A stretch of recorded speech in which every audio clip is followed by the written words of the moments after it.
Echoes of wonder. At 16,400 feet above sea level and costing a staggering $5.5 billion, China is carving a massive new highway through the towering Himalayas. Spanning 550 kilometers, this isn't just a road. It's a game-changing geopolitical power play aimed squarely at India's doorstep. On the surface, it looks like infrastructure. But in reality, it's a high-altitude power move, one that could quietly tip the global balance in China's favor. Welcome to the Trans-Himalayan Highway, China's boldest, most strategic megaproject yet. Officially named the China-Nepal Highway, this colossal route stretches from Lhasa, Tibet's capital, to Kathmandu, the heart of Nepal. It cuts straight across the Himalayas, with the most daunting engineering challenges lying in the final 100 kilometers, terrain so brutal it was once deemed impassable.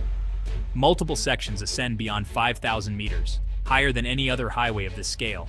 At that altitude, oxygen levels plunge, machines fail, and avalanches and landslides lurk around every corner. The scale is mind-bending, and so is the ambition. Construction started in 2019.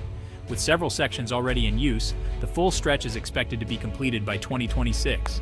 And once it's done, a week-long trek through dangerous mountain roads will shrink to a mere 10-hour drive. What sets this apart from other mountain roads? It's not just a passable route. It's a true highway, built for high-speed, high-volume traffic. We're talking multi-lane roads, massive tunnels bored through the Himalayas, and jaw-dropping bridges that float over deep, unstable valleys. The engineering feats are staggering. Tunnel boring machines, some longer than football fields, are being specially modified to function in oxygen-starved altitudes. Entire segments are raised on pylons to let snow, debris, and landslides flow underneath. Specialized concrete resists extreme freeze-thaw cycles, while way stations provide oxygen, emergency shelter, and medical aid. One of the most remarkable features? The Gong Tunnel, a 10-kilometer passage being drilled under peaks neighboring Mount Everest. At over 5,300 meters, it'll be among the highest tunnels on Earth. Over 2,000 workers are toiling in these extreme conditions, many undergoing high-altitude training just to survive. Winter temperatures dip to minus 40 degrees Celsius, while summer highs can reach 30 degrees Celsius. Construction here isn't just difficult, it's punishing. And yet, they press on. But why would China spend billions to blast a highway through the rooftop of the world? Because this road isn't just about commerce. It's a geopolitical wedge, a direct line from China into South Asia that bypasses India entirely. For centuries, the Himalayas have formed a natural barrier between these ancient giants. Now China is punching a hole through that wall. Nepal, a landlocked nation, has historically relied on India for sea access and trade. But with this highway, China offers a new lifeline. Nepal has already signed major deals giving it access to Chinese ports, marking a sharp pivot away from Indian dependence. For India, the implications are deeply troubling.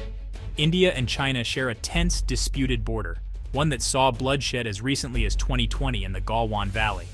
With this highway, China could rapidly deploy troops and military assets far closer to Indian territory than ever before. India has tried to respond, accelerating its own border infrastructure. But progress has lagged, widening what analysts call an infrastructure gap, a potentially decisive disadvantage in any future conflict. The highway is more than just a regional play. It's actually a key piece in China's Belt and Road Initiative, or BRI, which is this globe-spanning strategy that was launched back in 2013. By building roads, ports, and railways across continents, China is, well, redrawing the global trade map on its own terms.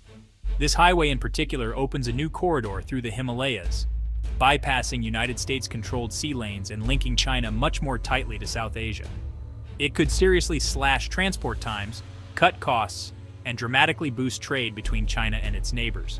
China-Nepal trade, which is currently at about $1.5 billion annually, could surge to over $10 billion in the coming decade. Inside China, the highway serves another purpose, integrating Tibet more deeply into national markets. Despite heavy investment, Tibet remains underdeveloped. This new artery promises economic revival, more trade, more tourism, and more government presence in a historically restive region. China claims it's a poverty alleviation tool, but, skeptics see something deeper: consolidation of control and projection of power. Nepal's leaders, they welcome the investment, but experts warn of debt traps. Chinese-funded infrastructure projects have landed other countries like Sri Lanka, in financial distress. Unable to repay loans, they've ceded control of key assets to China for decades. Could Nepal be next? Its officials insist they're managing the risks, but the gravitational pull of Chinese money and roads is honestly difficult to resist. The Himalayas are often called the third pole, home to the largest ice mass outside the Arctic and Antarctic. 10 major Asian rivers begin here, sustaining 1.5 billion people downstream. Large-scale construction risks destabilizing this fragile ecosystem. Landslides, pollution, and habitat disruption are, already being reported. Melting glaciers and altered water flows could have devastating consequences for agriculture and water supplies across the continent. China says it's building responsibly, with wildlife crossings, reforestation, and slope protection. But independent monitoring is rare and concerns are definitely growing. This isn't just a road, it's a symbol of a new Asian order. China is using infrastructure as a tool of influence, forging connections that bypass traditional power centers and entangle neighbors in networks of dependency. For smaller nations like Nepal, the road offers both hope and hazard. For India, it's a direct challenge. For the world, it's a glimpse into how power will be projected in the 21st century, not through warships or tanks, but through tunnels, roads, and trade routes. And as each kilometer of pavement winds higher into the sky, one thing becomes clear. The mountains that once kept empires apart are now highways of ambition. So here's the question. If China can build a highway through the highest mountains on Earth, what can't it build? Drop your thoughts in the comments. And hey, don't forget to like, subscribe, and check out our next video to keep exploring the world's most transformative mega projects.